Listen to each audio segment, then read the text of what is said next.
Welcome to Melanated Rising, where we inspire, uplift, and ignite Black creatives, all while changing the narratives around Blackness.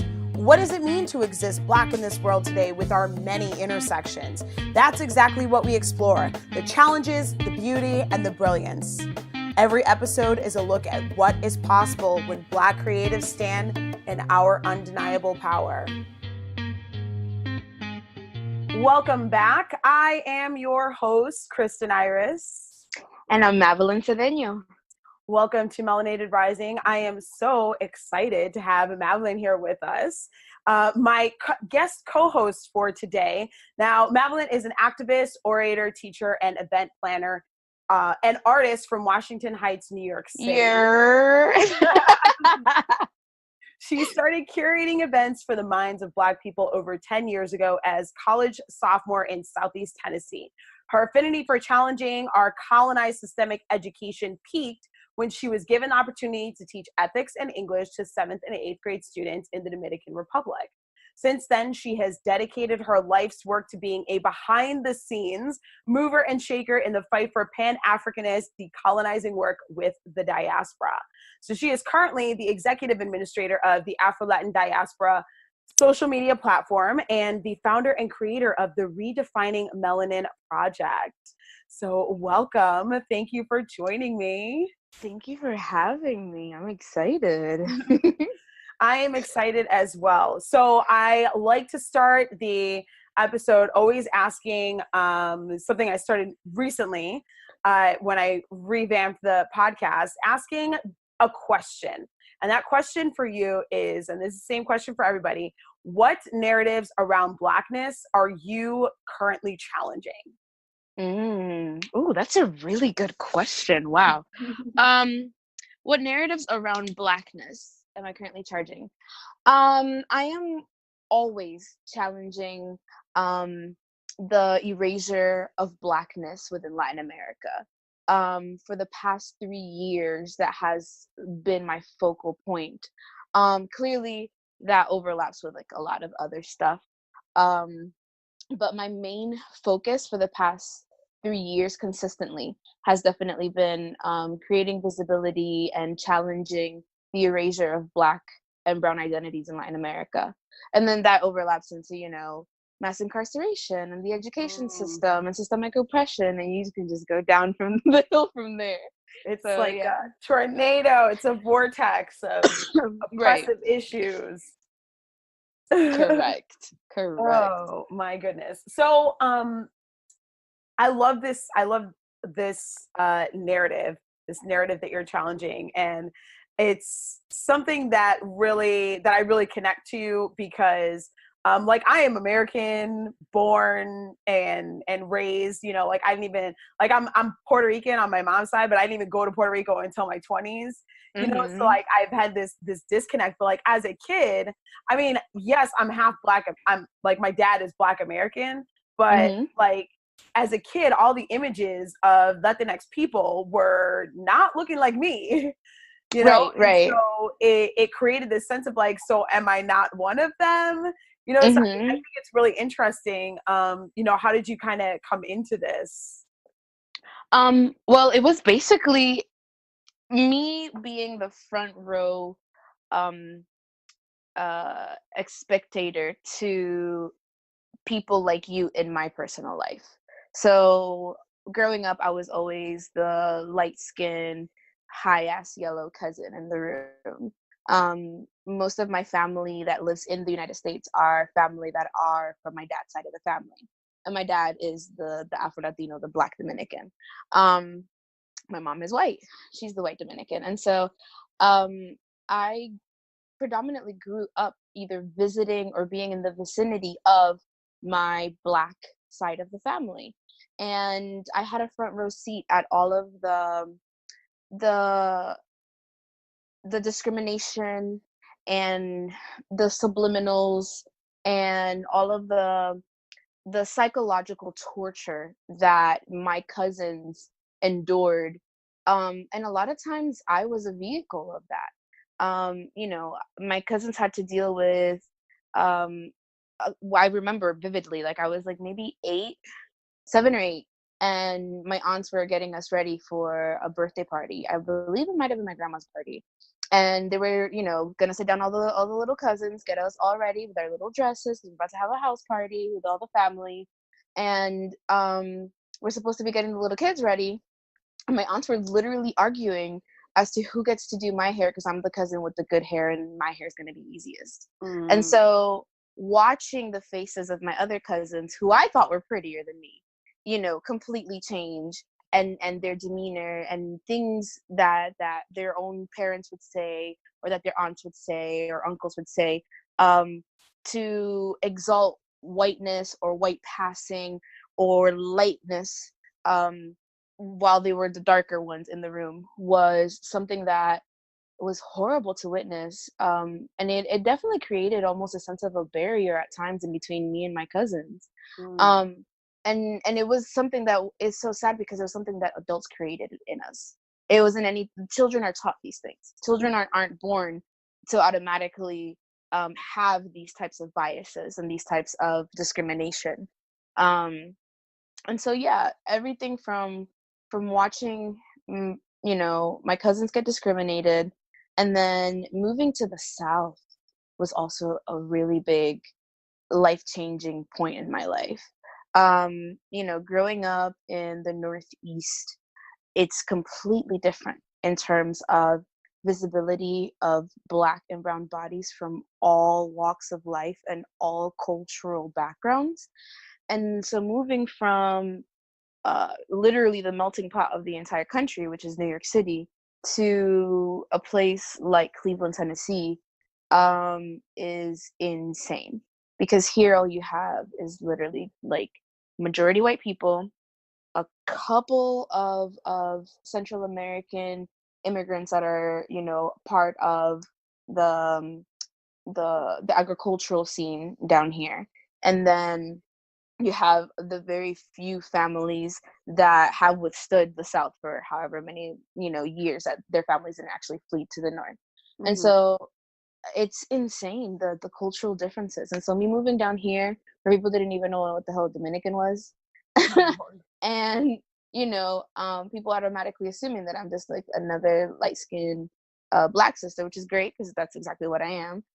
But they had no idea that I was Dominican. And dealing with the level of racism that exists in the South, a level of racism that a lot of people in the North are just now beginning to realize that still exists in our country, because for years we were taught that, we don't see color. Yeah. Barack Obama is president, therefore racism is done. Racism is a hoax. It's a hoax. And moving down here, at the time that Barack got elected president, I remember these white people down here lost their shit. And so the things that I witnessed, as a Black student, as a biracial student, as a non-white student in a predominantly white school in the South, was insane. I witnessed my classmates get egged. I witnessed my classmates get spray painted KKK in their dorm room doors. Oh my I gosh. witnessed classmates of mine get thrown bananas at them. I witnessed a blackface party at our college. I can go on and on of the horrendous things that I encountered in the very, very, deep down South, Bible Belt South, with all of these white racist people. It was insane. Yeah. Oh my gosh. Yeah, that sounds insane.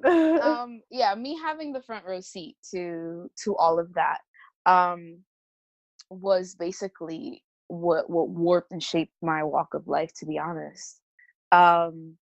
It's so easy for you to be if you're a light-skinned person, if you're a biracial person, it's so easy for you to escape your Blackness at times. As a dark-skinned person, you can't take away your Blackness. There's no taking it off. You can't walk out the door and be like, today I'm not going to be Black. Yeah. And so there are times that as a light-skinned, almost white passing biracial human, you get a specific sense of privilege in this world that a lot of people aren't comfortable with even, claiming, because they don't know what to do with it and they feel guilty about it. And then a lot of times they feel comfortable. They feel comforted by it too. They're comfortable in that space also. And so thankfully, within that fight or flight, I chose to fight. Definitely, I praise the universe for giving me the heart that it did, because I can wholeheartly say and sleep very well at night, that I never once have chosen to act upon my privilege from a selfish standpoint. It's never been that way. I've never wanted it. I didn't choose who my parents were. I didn't choose the color of my skin. But at the same time, I am aware of the privileges and I am not okay with exploiting them. And nor am I okay with the fact that my privileges come at the expense of the oppression of my darker, family members and my darker counterparts and my darker friends. So yeah. Wow. Yeah, that's a lot of history and a lot of that was definitely a lot. Yeah. But I mean, you've come to this place of like doing this work of really bringing light to Afro-Latinx people, that they, I say they as if I am not they. I am also we. I am we, and I am also the other we. Right. But that, we're not all Black or something. And so I feel like this is such a complex thing, because in the States it looks one way, with like sometimes Black people are like, well, you're not really like us, so you're from that island or something. Right, you're not our kind of Black. Yeah, you're not our kind of Black, because Black is automatically synonymous with African American. Black doesn't always mean of African descent whenever certain people use it, specifically here in the United States. Yeah.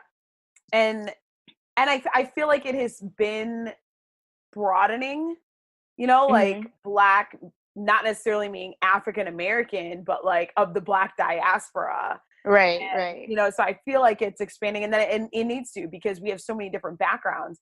But like here, it looks like, again, like you're not our kind of Black. But then, in like the Dominican Republic and in Puerto Rico and Cuba and different places, it's, there's like complete rejection. There's this like you are on like the low side because you're Black and I'm light. Like, or even, oh my gosh, this whole thing, like, it's complicated. Or even it's super complicated. Black people, they're still acting like they're not Black. Like trying to deny, like looking like me, but trying to deny that they have like African roots or something. Like what? Not African roots, they're African, period. Yeah. Because I've seen some like blue Black people. Not seen. I know. Because I have family members. I have uncles that are literally, I'm not talking about like second uncle twice removed through marriage, whatever. No, I'm talking about the man that came out of the same vagina as my father. Literally, like blue, Black, purple. Tell me, actually, he got offended once because when I started this work, I was so proud of the fact that I felt like I was doing something to honor the memory of my grandmother. My dad's mom is by far like my queen and the woman that I would like aspire to be anything like in the entire world. And so in my head, I'm like, the biggest thing that I can do to honor my ancestors, to honor my lineage, to honor the women that came before me, was to do something to defend women that look exactly like them, that was like the best way that I could think of to honor my grandma. And here I am, sitting at home telling my family, I've decided that I'm quitting medical school and I'm gonna become an activist and I'm gonna do this for grandma, because I'm gonna make my Black grandma proud. And my uncle looks at me like I am like basically, I don't know, doing a jazz number on top of my grandma's grave. Like, I was so disrespectful. He was like, my mother is not a Black woman. She was in India. And I'm looking at him like, what? He's like, we're not Black. And I'm looking at him like, bro, if there was a power outage right now in Washington Heights, all I could see is your smile. Fuck you mean you're not black? What? Oh my gosh. And That yeah, denial is strong, man. it's It's so deep. strong. It's so deep. It is. It is. But that's systematic though. Like Mm-hmm. at one point I became so irritated with people like him that I started saying a lot of things that I see in social media now, where you have people that have a certain sense of identity, that have a newfound, consciousness, that have elevated themselves past what we've been programmed to behave or think like. And now they're like operating out of self-righteousness, and you see all these comments of people being like, oh, you're the type of person that makes me embarrassed to say I'm Dominican. I'm like, no, you should never be embarrassed of your heritage or your nationality. Absolutely not. And so, but I was one of those people. I literally was like, yo, you make me embarrassed. Like you're one of, I would look at my uncles and at certain, family members and be like, you are a part of the problem. You are the very Dominican that I'm like making posts about, Mm-hmm. And then it took me, I had like a bit of an Oprah aha moment. It took me having to like pull my head out of my ass and be like, Mavelyn, get off your high horse, because you have never known everything that you know now, like always. You weren't birthed all knowing into this world, and you have to take into account a lot of context. And so we are out here in our, self-righteous high horse because we have access to a lot of information that a lot of our parents didn't have access to, or aunts and uncles or grandparents did whenever they were growing up. And so these people have been programmed and indoctrinated into believing exactly what they believe for at least 50 years. That's a hard ass habit to break. Okay. Yeah. You can't just come out of left field and be like, no, you're black, to a man who has never identified with that and whose very culture reinforced the idea of denial of blackness. And so I've definitely stepped away from the idea of like being aggressive towards my own people, and just combating anti-blackness and combating racism from a place of grace. However, with that being said, I'm not saying that, if shit get crazy, my Harriet Tubman won't come out, because sometimes you got to shoot some people in order to make shit happen the way it is supposed to. You know what I'm saying? Like, it's by any means necessary. Yeah. By any means necessary. So as long as you're not a hindrance to the cause and you're just a lost person, who isn't actively, jiving and chucking and jiving for the white supremacists, then I feel like there's hope, and I feel like there's always room to grow.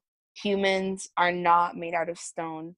We are always evolving, we're always growing, and we need to have a little bit more grace towards the generations before us for not knowing. Yeah. Because it's not like they chose not to know. These are actual systems that people like intelligently design and forcibly reinforce time and time again. And they weave through everything. Through Every everything. part of our lives, of the way that we relate to each other, to other people. Like, it's crafted every in that way. Step. Yeah, and we're just so oblivious to it. And, again, to a person like from the generation of our aunts and uncles who weren't privy to this kind of information, we sound like crazy conspiracy theorists.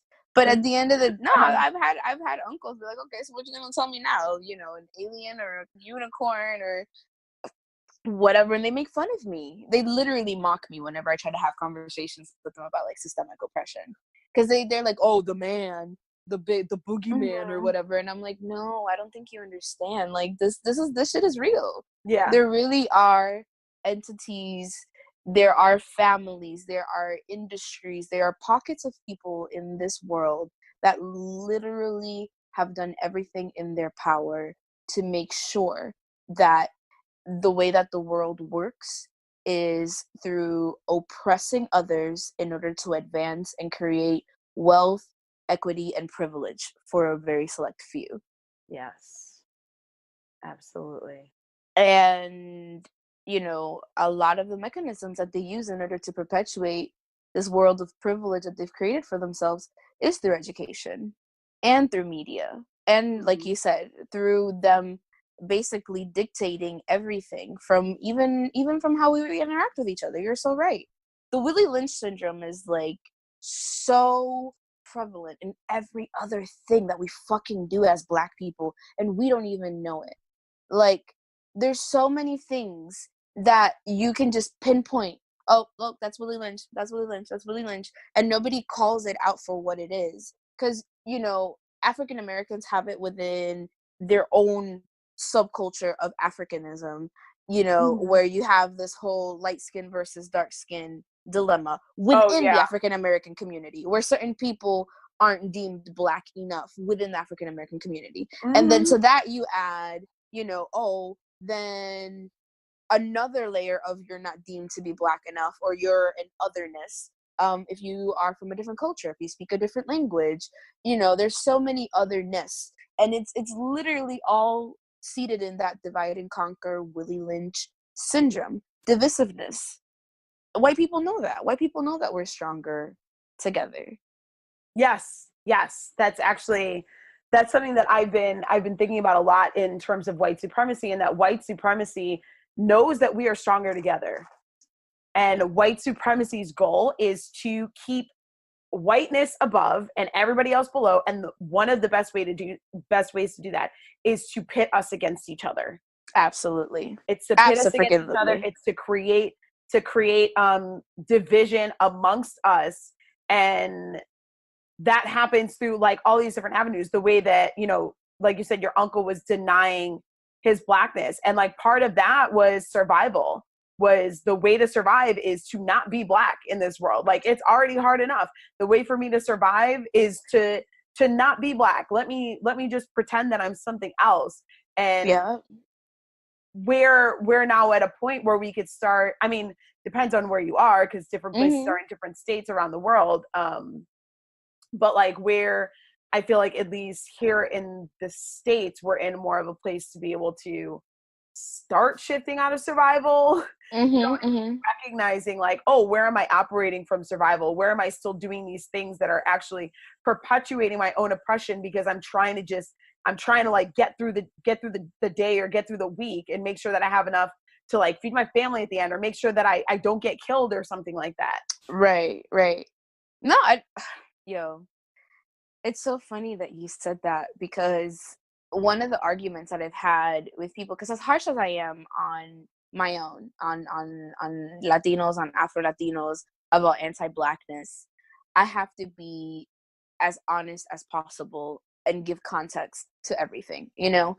And I don't think anybody can judge an Afro-Latino that doesn't claim their Blackness more harshly than another Afro-Latino. You know what I'm saying? But with that being said, you have to understand that in Latin America, the level of psychological warfare that exists against Black people is on another level in comparison to the warfare that exists in the United States. In the United States, it's very much so systemic in the way of like operating systems of like authority. So it has to do more like with the school system, the education system, the prison reform system. It's through laws, you know, laws and money, and like the physical, tangible oppression of people, consuming their time, consuming, you know, redlining and food deserts and things like that. And so here it's a lot more of a physical oppression, a tangible physical oppression. In places like the Dominican Republic, like Haiti, like Cuba, you know, you go further down like Brazil or Venezuela or Colombia, you're dealing with more of a psychological oppression. And so there's only so much that I know from every other country, but one country that I know for a fact, because I am from there and I've immersed myself in my own culture and in my own history, is the fact that a lot of people don't understand just how bad of a psychological breakdown average Black Dominicans were subjected to less than 50 years ago. Trujillo was literally, you know, killed in the 1950s, bro. That's not that long ago. We're talking Jim Crow era time. The same time that, you know, that the Willie Lynch doctrine was at its full force here in the United States, you know? And so Dominicans, in order to survive during the Trujillo era, had to literally forsake their African identity and their pride in their blackness. Because blackness equaled revolution. Blackness equaled anti-Dominican in the era of Trujillo. If you were considered a Dominican, you couldn't claim your blackness, because claiming your blackness was claiming Haitian. You get what I'm saying? Yes. Blackness is automatically equated with Haiti at that time. And a lot of people focus on the fact that Trujillo killed, you know, thousands of Haitians with the massacres that he did. But a lot of people don't think about the amount of Black Dominicans that Trujillo killed. Trujillo killed more Black Dominicans than he did Black Haitians. The amount of Black Dominicans that this man just pillaged through is alarming. And that's something that people do not highlight within history. You know, the one of the biggest, you know, clues as to how crazy the oppression during the Trujillo era was in terms of you denying your blackness, there is no one in the entire world that can give you a blowout and straighten an African woman's hair and get that shit laid like a Dominican woman can. That's and you know true. Why? That happened to me. I was like, oh, bro, African hair was basically outlawed in the Dominican Republic. Women were not allowed to have curly hair. They weren't allowed to have nappy hair, natural hair, coarse hair, curly hair. If any of Trujillo's regime, any of his military men, or Trujillo himself saw you rocking any type of pro-Black, you know, Black pride type of symbolism, and the Afro is as symbolic as you can get when it comes to Black pride, you know, you were you were shot, you were killed, you were tortured, you were raped, you were pillaged. There was no dialogue when it came to what this man did to get his point across. And so you have, you know, thousands upon thousands of millions of Dominicans having to learn in the matter of you know, less than a decade, how to perfect you know, making sure that their young girls, you know, hair was as laid as possible so that they could represent submissiveness to this dictatorial regime. You know, people don't think about that shit. You know what I'm saying? This man would literally, his military men would walk around in the neighborhoods, and if they decided to point out someone and you're the person I'm going to kill, or you're the person I'm going to rape, or you're the person that's going to go to a torture chamber, that was it. There was no questioning it. This man is like a fucking Hannibal Lecter sadistic type of a dictator. By far one of the worst dictators in human history, period. And people don't talk about that shit. People don't talk about the psychological trauma that exists within the average Black Dominican man or woman. And you know, this was some people are walking around with Stockholm syndrome. Oh, okay. You know what I'm saying? Yeah. It's that like appealing to your oppressor. Exactly. And the more you appeal to your, absolutely. Well, not only was it survival, but it was reinforced by Trujillo. So the more you kissed his ass, the more, you know, he was at one point, people had to have pictures of Trujillo in their house. And if anybody mentioned Trujillo's name, it would be one of those things where Trujillo was revered almost like next to God. Like the only thing that was right there with Trujillo was God himself. And so when you're dealing with that kind of like sadistic leader, you're dealing with another level of like psychological trauma, and people had to figure out ways or mechanisms to survive. And if the person that's out here raping and pillaging half of the country happens to smile at you and actually gift you land, because he used to love to do that shit. He would empower the people that's how he stayed in power for so long. And he did it by American funds. The American government funded the Trujillo regime. And so this man had you know, a ridiculous amount of wealth that he could just buy anyone and celebrate anyone if they chose to follow him. And so you have this man that will either kill you or praise you and put you in a different position socially, socioeconomically, educationally for your children. And all you have to do is deny your blackness and kiss his ass? Like, think about it. Yeah. So what the hell do you think that the average Dominican did in order to survive? Yep. And Deny not to that say blackness. that, not to say that there weren't phenomenal, characters throughout Dominican history that defied this man. I mean, that's the reason why they defeated him, and his bitch ass ended up getting exactly what he deserved at the end. But it's one of those things where a lot of people don't talk about that. A lot of people don't talk about the fact that most of the people out here that have that level of severe identity crisis, they probably have just as big of a severe trauma backing up that identity crisis. Mm-hmm. Oh yeah. And that makes sense. So yeah. But Willie Lynch is a bitch, bro. Willie Lynch is everywhere. No, it's true. Willie Lynch is everywhere. For people who may not be familiar, just talk a little bit about that. So and that yeah. The Willie Lynch letter, a lot of people say that it's a hoax. A lot of people say that it's true.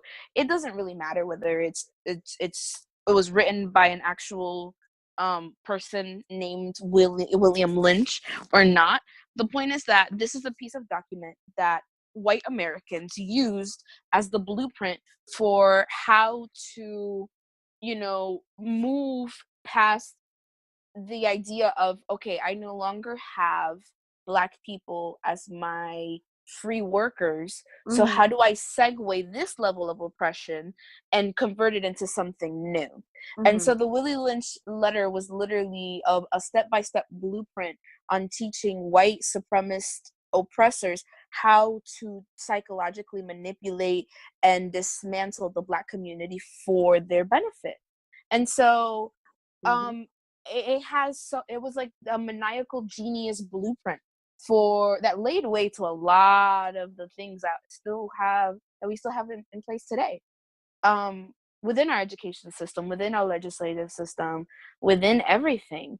And so the ideologies behind this letter have seeped through into everything that we do. And it's gotten global, it's international, because it's not just within the Americas. If you go to, Asia, the face of Asia is always this dainty, super, super white, Asian girl. And super pale. Super, super pale. So colorism it's an issue that has plagued us as humans globally for hundreds of years now, and that's by design. White people did this shit by design. Yep. Yeah. And the Willie Lynch, so like, isn't that it's based on like setting us against each other? It is. I mean, it's right. not. Okay. It's not just based on setting us against each other, but that's one of the biggest parts of it. The Willie Lynch letter takes a lot of the principles from Nietzsche, which is like Art of War, where it takes war tactics on how to better dismantle or break up the unity or the strength of your opponent.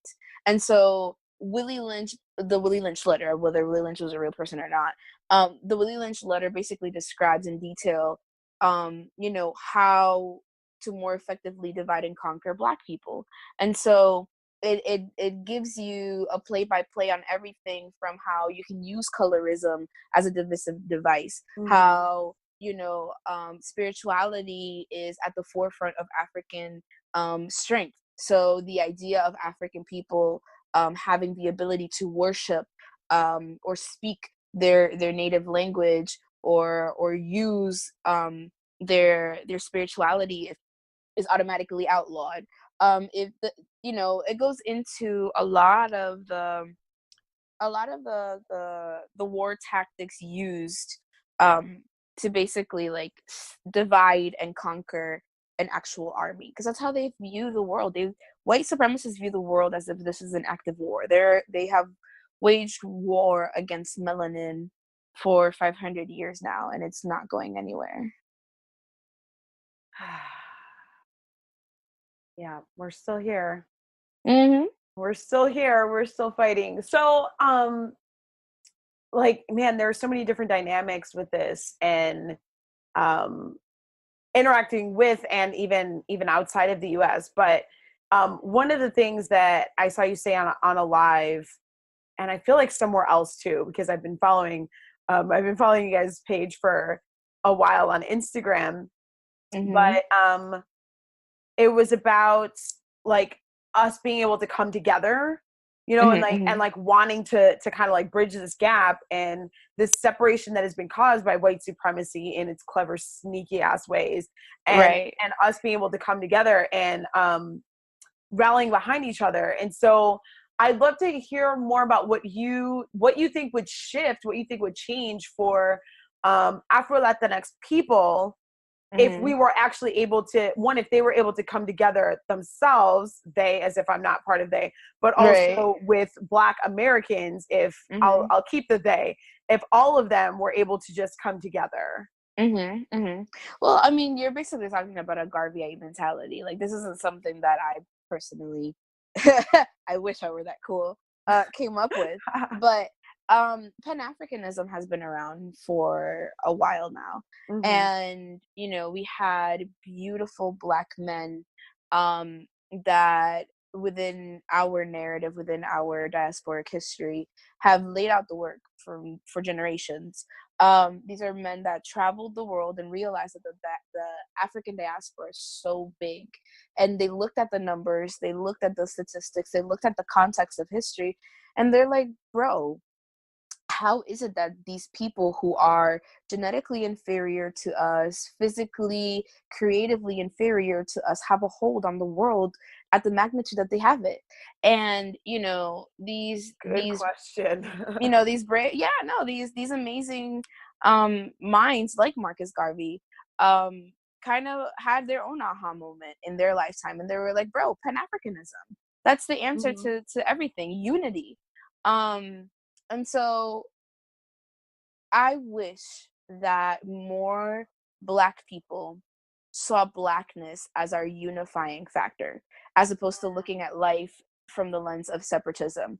Oh, you know, we're separate because of A, B, and C. We're different because of our language. We're different because of our traditions and our food and our music, as opposed to we are the same because all of the different things that we have that make us us is still derived and based out of the same place.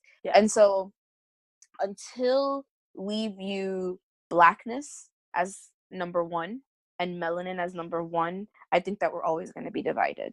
And I would say that the number one thing that, you know, if anybody's listening to this and really like interested in that question, to look into is to a Garveyite Pan-Africanist mentality, the mentality of unity behind Blackness, oneness behind Blackness, because we are children of the diaspora.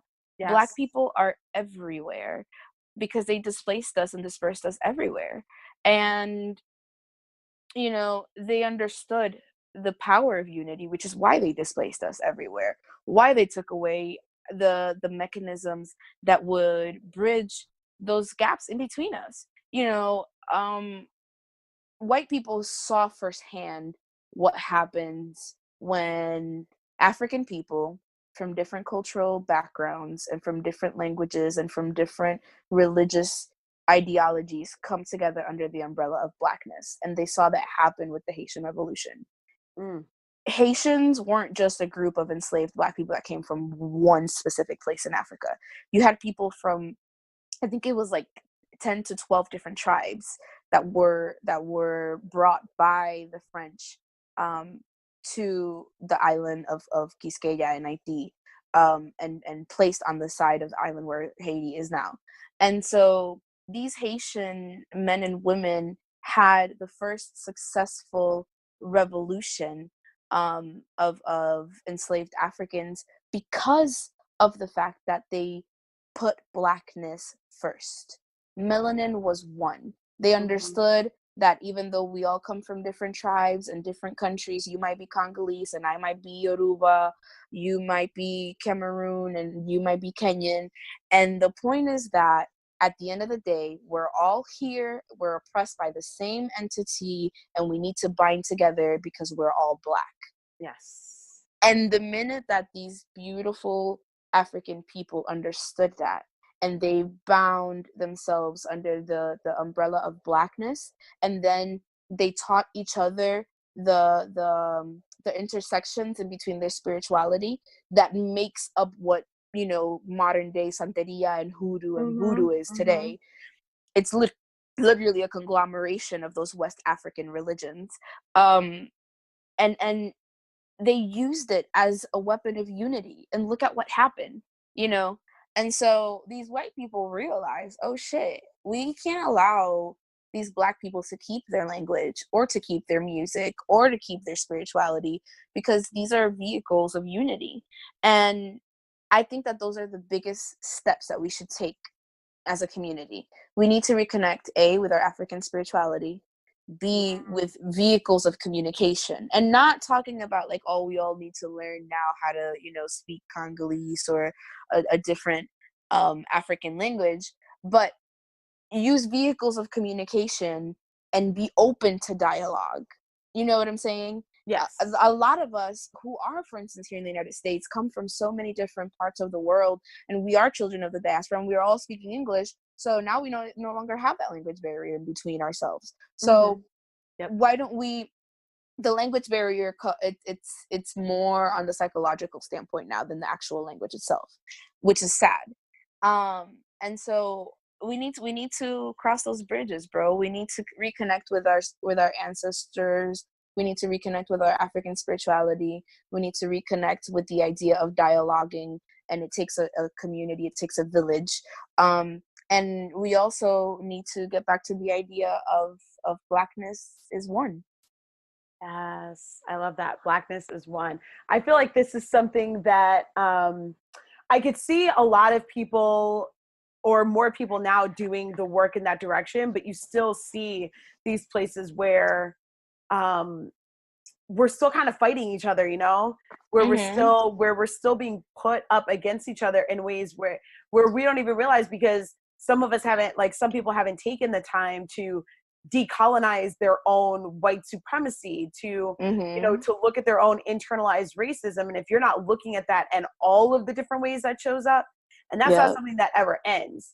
It's not like, oh, okay, I'm decolonized now, I'm just, right. I'm just gonna go to the grocery store now. Like, that's not how that happens.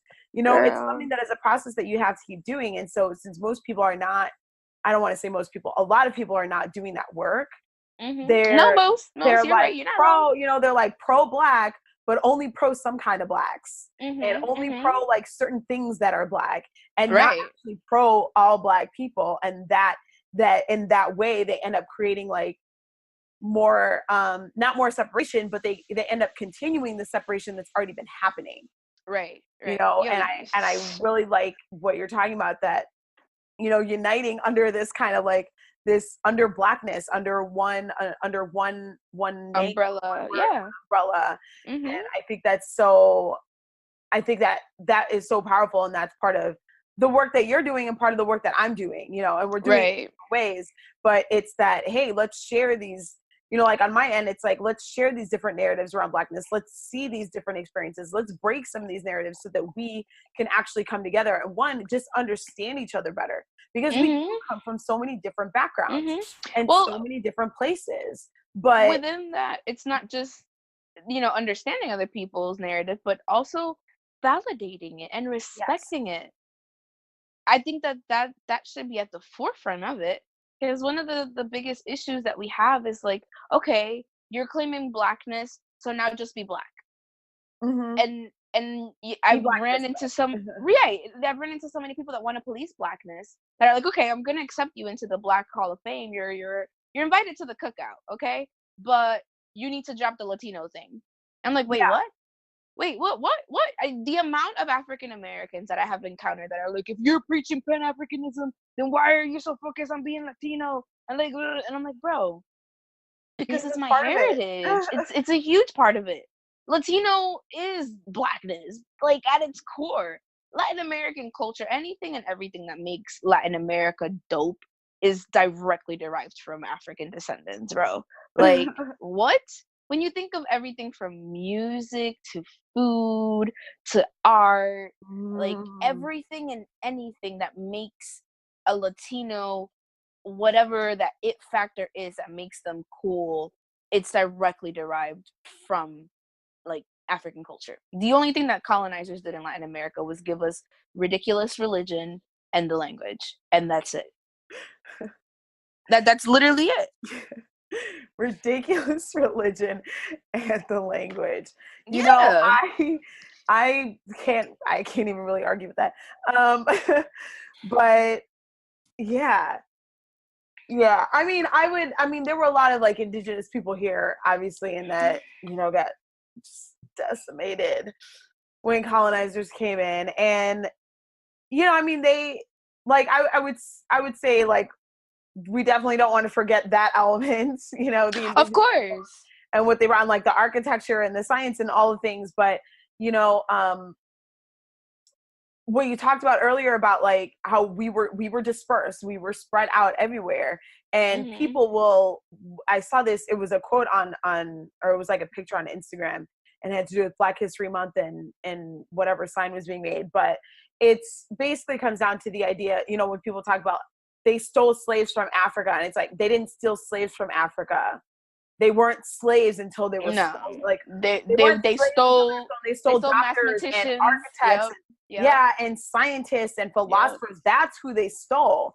And this idea that those things don't belong to us, that those things are for whiteness, is part of perpetuating white supremacy, because we were all of those things. That's and a then fact. We were taken and we were dispersed and we were treated like dogs and treated like animals. But and then taught to erase all of the things that we come from. Yes, exactly. And taught to, or had to survive, you know, and to let go of those things, which is why, you know, like someone like me who does not have like close connection to my African roots, like I want to do my ancestry.com and, you know, and so someone like me, it's like, I don't know what that spirituality was. I don't know what those practices were. I don't know like who my ancestors were. So I have this just kind of like almost like metaphorical idea in my head of these like brilliant, amazing people, because they were, but I don't actually know who the individuals were, because so much had been cut off from then until now, you know? And well, I think that one of the things that we have yet to realize is the fact that through unity within Blackness, you will find that.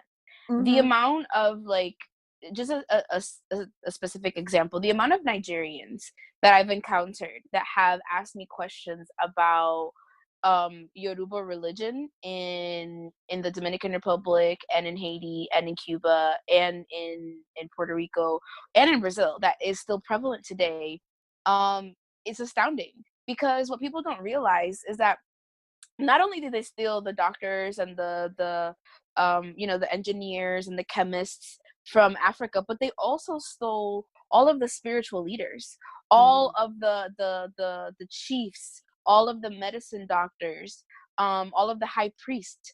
And so these men that were stolen from their land didn't stop being high priests once they were moved to another continent. They didn't stop being medicine men. They didn't stop being high scholars for their own culture and their own, you know, spiritual ideologies.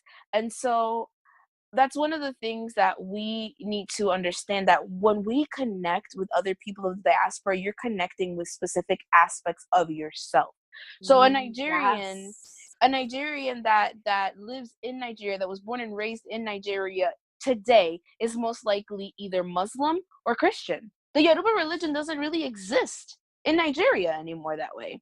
And it's crazy that it's still alive and well, with people still speaking and singing original songs in the original African language, with the original costumes the original altars, the original names, and the religions and the traditions are still alive and well, because the people that were meant to carry them forth did so, but they did it in a different continent, and it just so happens to be the Americas.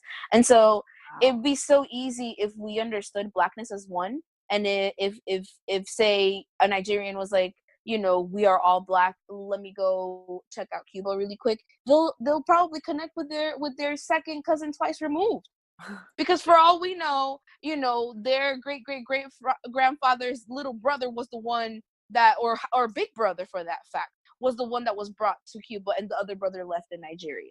You know what I'm saying? Yeah. And so we keep on forgetting that we literally are one. Like, I'm not saying that like in a philosophical, you know, trying to sound all extra kumbaya way. All one race. Right. Like, no, like we're literally all one. We're literally one. Like, and we come from so many places, and can learn so much about who we some are. people are sun people regardless of where they are.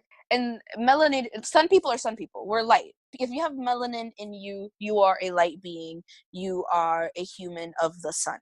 And so we need to understand how important that is, and we have walked away from that. And something that you said earlier really tugged at me, because it was funny that I felt like I was just talking too much, and so I kind of shut myself up so I could continue talking to you. But then you brought up the point that I shut myself up about, which is indigenous people, the original inhabitants of the Americas. First of all, if you believe in Pangea, the original inhabitants of America were African descendants, African explorers and navigators that ended up and settled in this land. And so only 4% of all enslaved Africans were brought up to North America, and yet there were millions and millions of you know, Black enslaved people here. There were Black people already here whenever they brought enslaved people from Africa. You get what I'm saying? And so, and for instance, a lot of times we see pictures of what Pocahontas was supposed to look like. For me as a Dominican, they teach us of what Caonabo and Anacaona, like the Tainos, were supposed to look like. And it's always this like almost, you know, Saudi Arabian looking dude with straight hair, and like, you know what I'm saying? And the original people were dark people. They were Black. The original people from these lands were Black. Tainos were Black. They weren't as Black as, say, a Congolese person, but they were Black. And it's one of those things where we completely have fallen for the false education that these white people have given us, and we just completely blindly believe all the bullshit that they give us, and we don't question it. And I think it was I completely forgot. No, I didn't. Okay, it is Malcolm X. Sorry. I always say this quote, and I always forget whether it's James Baldwin or Malcolm X that say it, but it's Malcolm, where he says only a fool would allow his enemy or his oppressor to teach his children. And so, why are we literally believing what the hell Nat Geo says, or the History Channel says, or Discovery says about what the fuck the indigenous people from these lands looked like, or who they were? Like, and it's crazy that I keep on reverting back to the Haitian Revolution, but it's so important in terms of just symbolism. The fact that Haiti is named Haiti today, Haiti was one of the original names of the land. That's an actual Taino name. That's not an African name. Black people, you know, found their very first allies ever in this continent within the indigenous people of this land, because the indigenous people were being oppressed already by the time that Black people were brought here. And so, well, African Black people were brought here. So whenever you find yourself enslaved by the same oppressor, and you're in this foreign land, the people that were here were the ones that took them in, were the ones that taught them the land, the ones that taught them the herbs, the ones that taught them how to cook the way that they were the way that we cook today. So a lot of the traditional, you know, quote unquote Afro-Latino and quote unquote African American dishes that we have today, and sometimes even music that we have today, is linked in some way, shape, or form to the indigenous people of this land too, because they were the ones that took us in. They were the ones that taught us. You know, now in modern day, say DR or Haiti, we look at like cassava, and we think about yuca. as if it were like African. And that's some Taino shit. That's Taino through and through. But because Black people took it as their own, because Tainos taught them how to cook it, and Tainos taught them how to use it and how to season it and how to eat it, we adopted it for ourselves.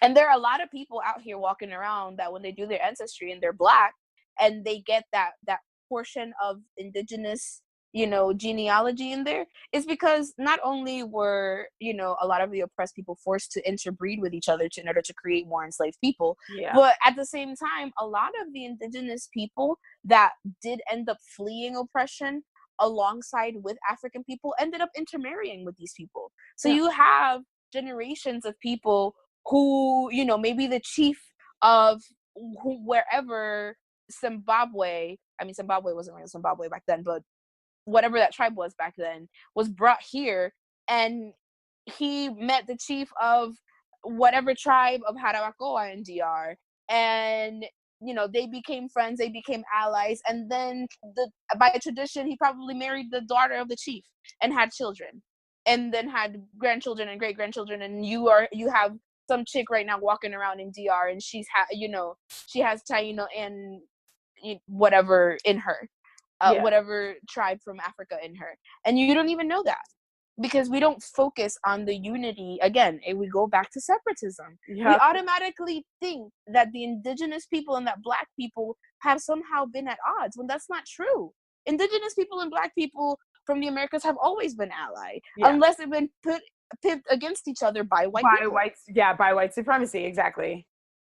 It's just that, like, white supremacy is a bitch, bro. White supremacy, these people, I don't think that white people are in any way, shape, or form intellectually superior to anybody, unless you're talking about evil. If you're talking about how to maniacally perverse something, white people are your go-to.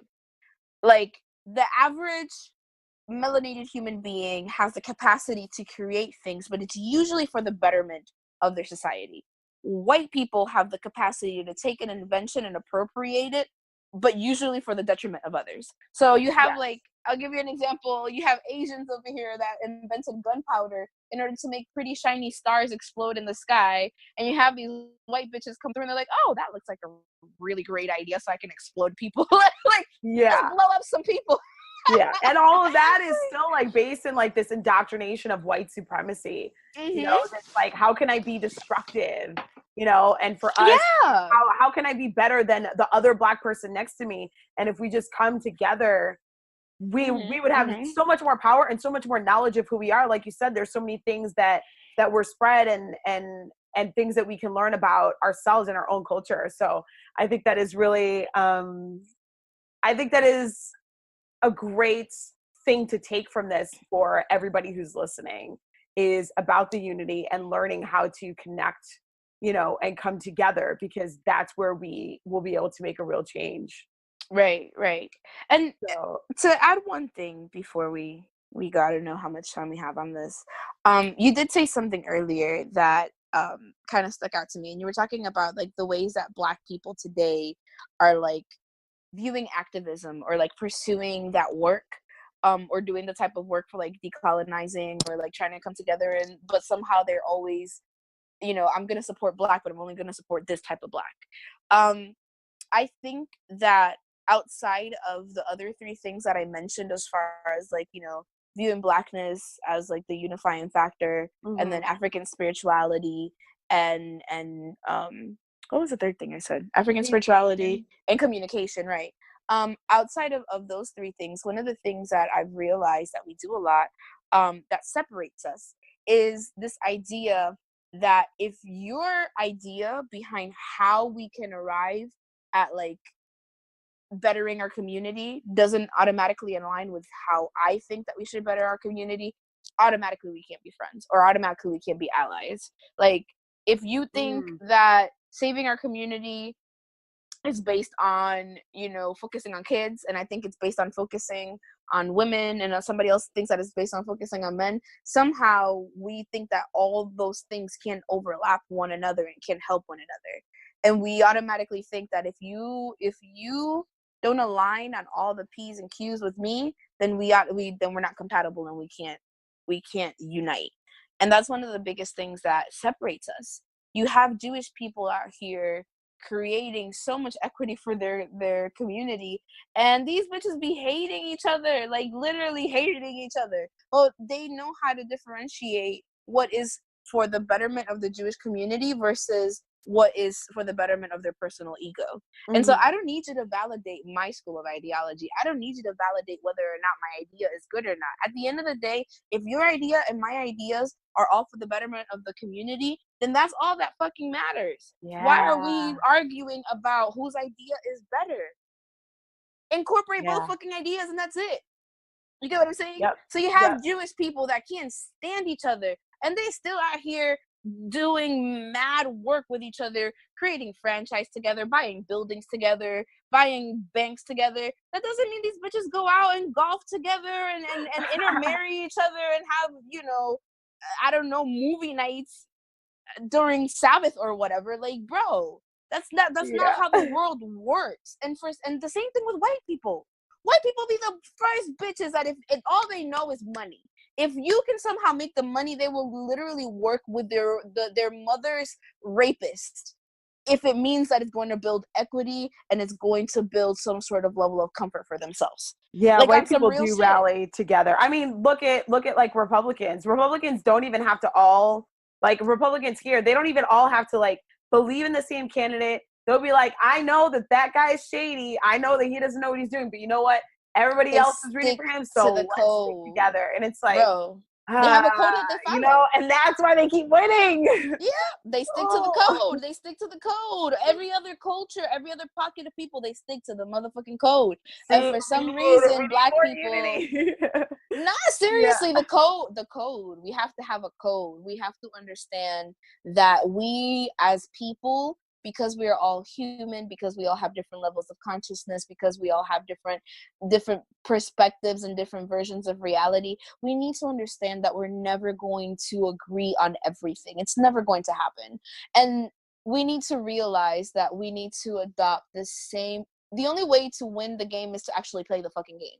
You can't be playing baseball against someone that's playing chess. Like, it doesn't work that way. And so you need to understand how white supremacy works. It works through unity. It works through nepotism. How the fuck do you think these people have created the wealth that they've created for themselves? Because they give Billy the freaking, you know, executive corner office because he's the son of Richard, who was, you know, Becky's college professor.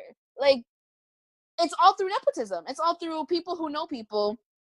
And you can be the most qualified black kid that went to Harvard and jumped and checked all the freaking white people pre-approved boxes. But at the end of the day, if Billy is coming for the same job that you're coming, guess who the fuck these white people are going to give the job to?